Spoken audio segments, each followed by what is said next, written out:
बिस्मिल्लाहिर्रहमानिर्रहीम अस्सलाम वालेकुम स्टूडेंट्स। हम बायोलॉजी के chapter number 1 introduction to biology के लेक्चर नंबर 20 को डिस्कस करने जा रहे हैं। स्टूडेंट्स, हम biology and service of mankind को पढ़ रहे हैं। इसमें मैंने आपको बताया था बायोलॉजी ने 3 तरीकों से इंसानियत की खिदमत की है। Number 1 increase food production, number 2 disease control, number 3 protecting and conserving environment.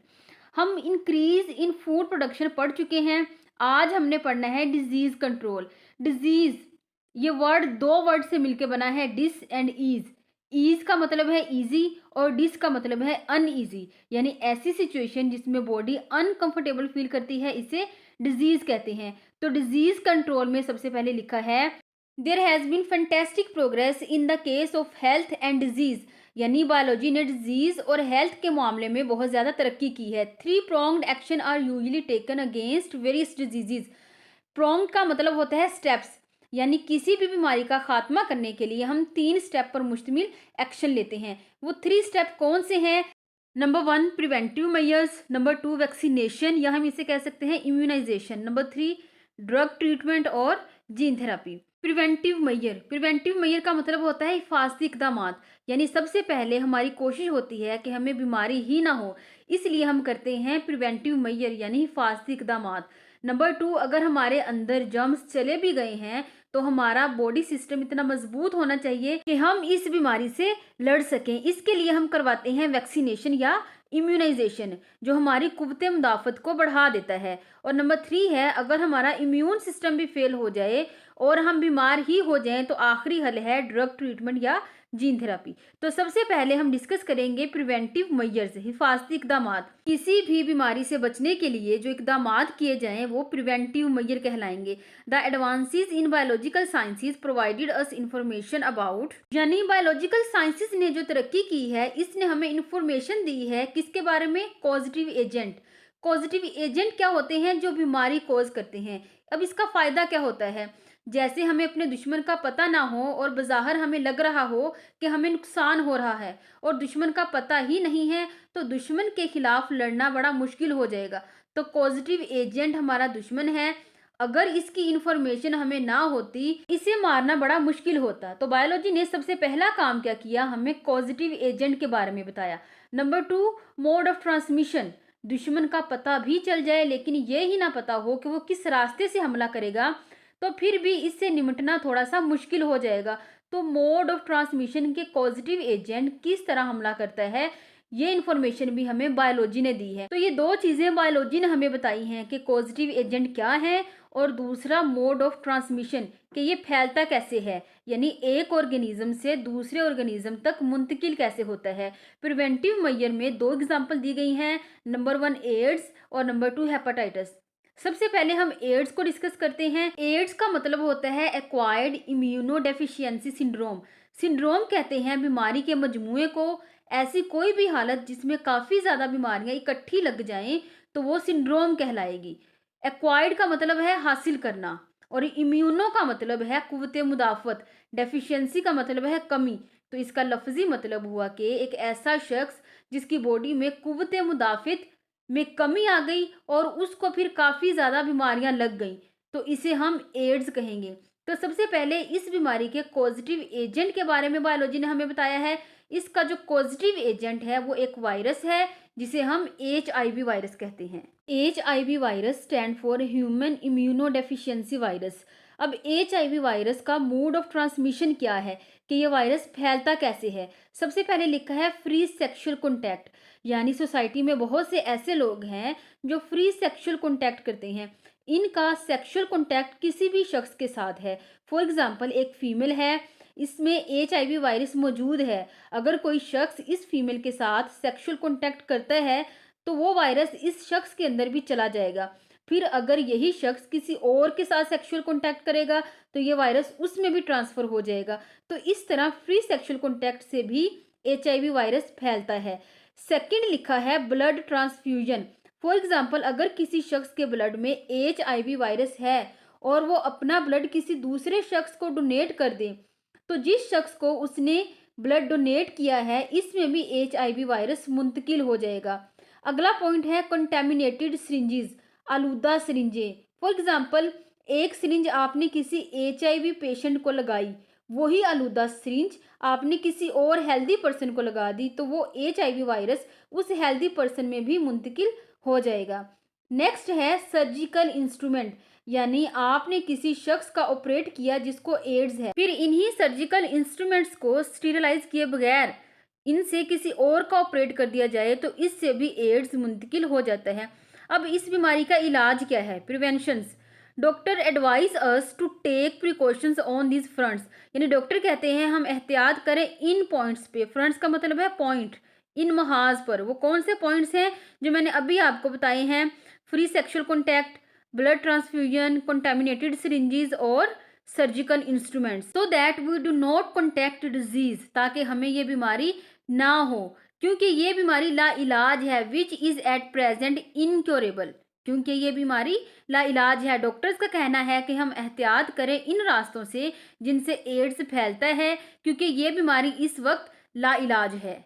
इसके बाद दूसरी डिजीज है hepatitis. Word hepatitis 2 Greek word से ड्राइव किया गया है। हेपार्ट, हेपार्ट का मतलब है लिवर, और आइटस, आइटस का मतलब है इन्फ्लेमेशन। तो हेपाटाइटिस का क्या मतलब हुआ? Inflammation of liver. इसके बाद इसका कॉजेटिव एजेंट आ जाता है। इसका कॉजेटिव एजेंट भी एक वायरस है जिसे हम एच वायरस कहते हैं। अब मोड ऑफ ट्रांसमिशन, ये फैलता कैसे है? ये 3 तरीकों से फैलता है। Number 1 contaminated syringes, number 2 blood transfusion, और नंबर 3 सर्जिकल इंस्ट्रूमेंट। क्योंकि हेपाटाइटिस भी एक खतरनाक बीमारी है, जिस रास्ते से ये फैलता है उस रास्ते से बचा जाए। जैसे इसका ब्लड हम ना लें, इससे इस्तेमाल शुदा सिरिंजेस का इस्तेमाल ना करें, हेपाटाइटिस के मरीज के इस्तेमाल शुदा सर्जिकल इंस्ट्रूमेंट्स को स्टीरिलाइज किए बगैर इस्तेमाल ना करें। तो यही लिखा है प्रिवेंशन।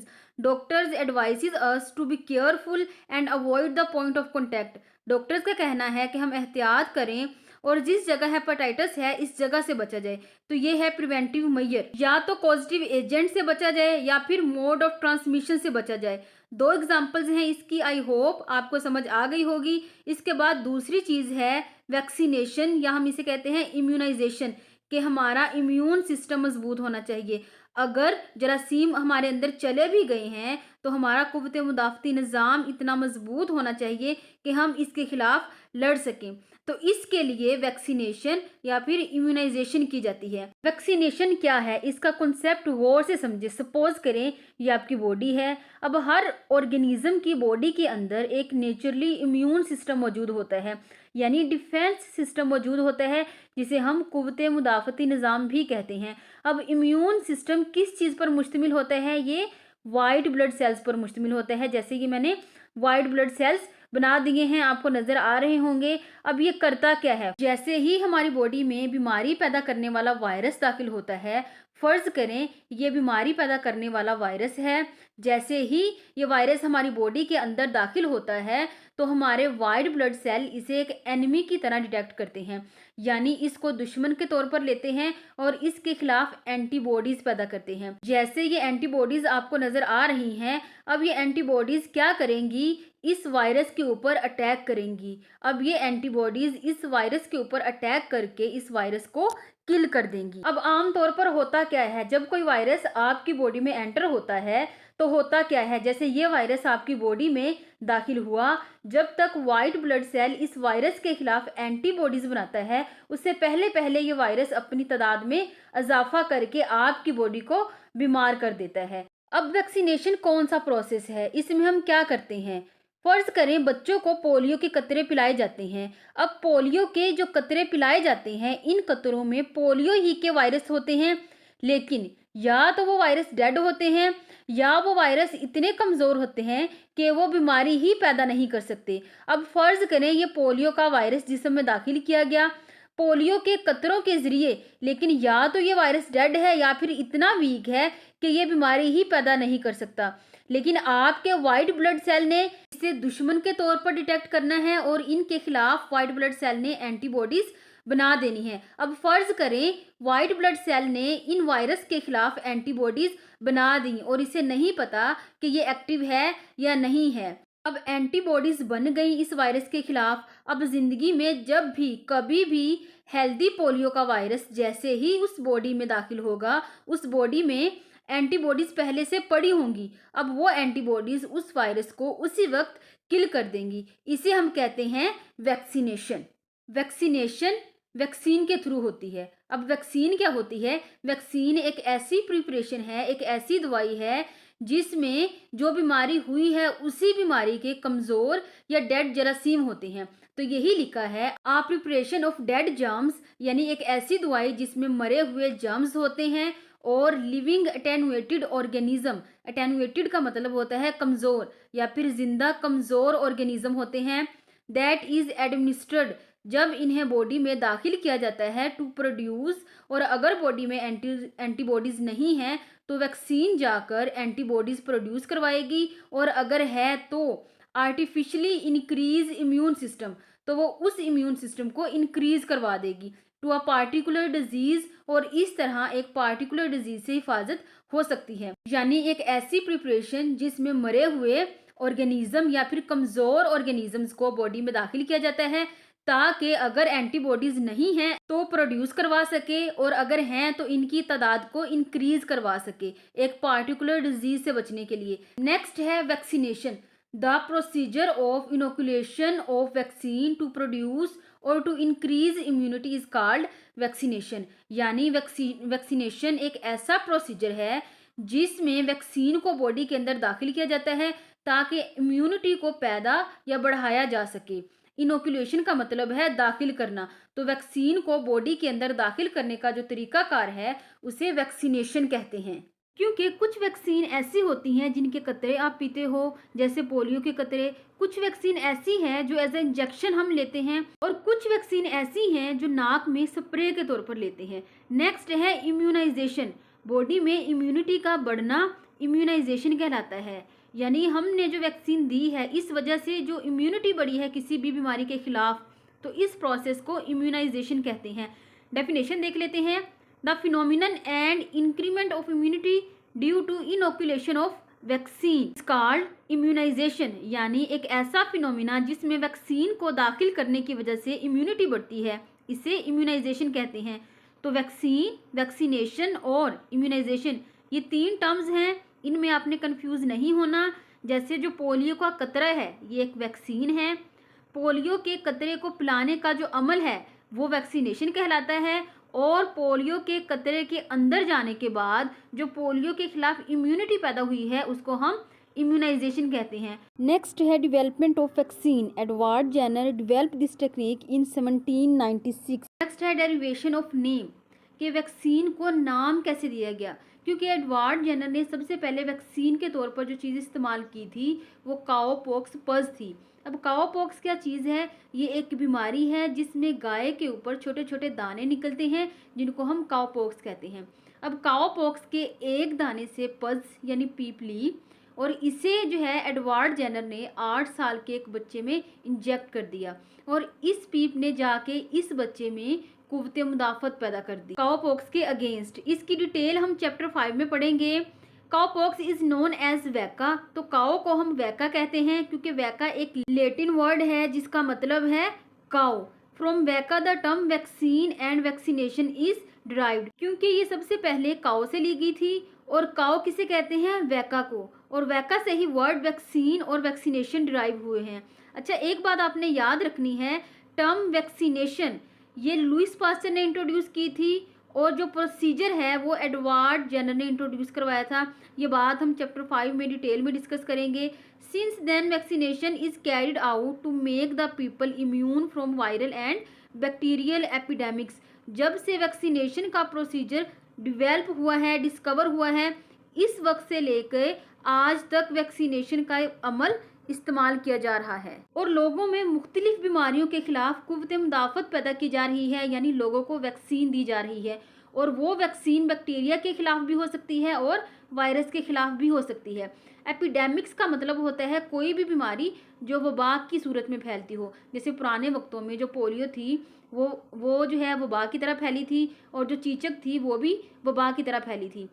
तो कोई भी बीमारी जो वबा की तरह फैलती हो उसको हम एपिडेमिक्स कहते हैं।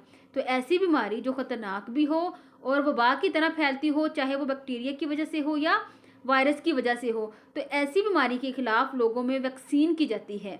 नेक्स्ट है for some diseases individuals are vaccinated in their early life to make them immune those diseases, यानी बाज़ दफ़ा अर्ली लाइफ में ही इंडिविजुअल्स को वैक्सीनेशन दी जाती है। किस मकसद के लिए? ताकि उनको उस बीमारी से इम्यून कर दिया जाए पूरी ज़िंदगी के लिए। जैसे हम पोलियो की बात करें तो पोलियो के कतरे 5 साल की उम्र में पिलाए जाते हैं ताकि सारी ज़िंदगी के लिए उनको पोलियो की बीमारी से महफूज किया जा सके। नेक्स्ट है सिग्निफिकेंस ऑफ वैक्सीनेशन, कि वैक्सीनेशन से हमें क्या फ़ायदा हुआ है। Many diseases such as polio, whooping cough, काली खांसी, मम्स, कनपेड़े और मीजल्स खसरा are easily controlled by vaccination और शॉट। ये जो बीमारियां हैं polio, whooping cough, mumps, measles, ये पहले वबा की तरह फैलती थी, इनको वैक्सीन के ज़रिए इजीली कंट्रोल किया जा चुका है। वैक्सीनेशन का दूसरा नाम है शॉट्स। अगर आपको शॉट की डेफिनेशन पूछ ली जाए तो आपने वैक्सीनेशन की ही डेफिनेशन लिखनी है। आगे लिखा है scientist are making continuous effort to develop vaccines against other diseases, यानी साइंटिस्ट ने बहुत सी बीमारियों के खिलाफ वैक्सीन तैयार कर ली है, जैसे polio, whooping cough, mumps, measles. इनकी ये कोशिश है कि जो दूसरी बीमारियां हैं इनको भी वैक्सीन की मदद से जो है ख़त्म कर दिया जाए, इनके खिलाफ भी वैक्सीन तैयार कर ली जाए। स्मॉल पॉक्स एक ख़तरनाक बीमारी थी। चाइना में ये एक वबा की तरह फैलती थी, लेकिन अब स्मॉल पॉक्स पर वैक्सीन की मदद से मुकम्मल तौर पर काबू पा लिया गया है।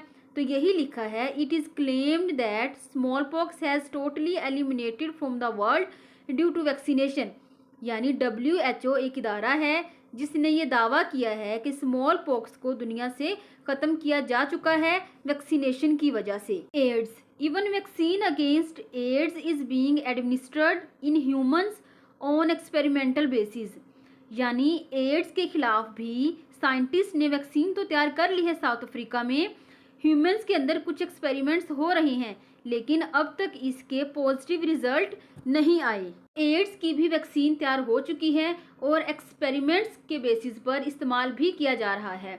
तो स्टूडेंट्स, इस टॉपिक के अंदर जो इम्पोर्टेंट शॉर्ट क्वेश्चन है वो मैं आपको बता देती हूँ। इसमें जो मोस्टली शॉर्ट क्वेश्चन आता है वो आता है डिस्क्राइब द शॉर्ट्स। तो शॉर्ट्स का दूसरा नेम क्या है? वैक्सीनेशन।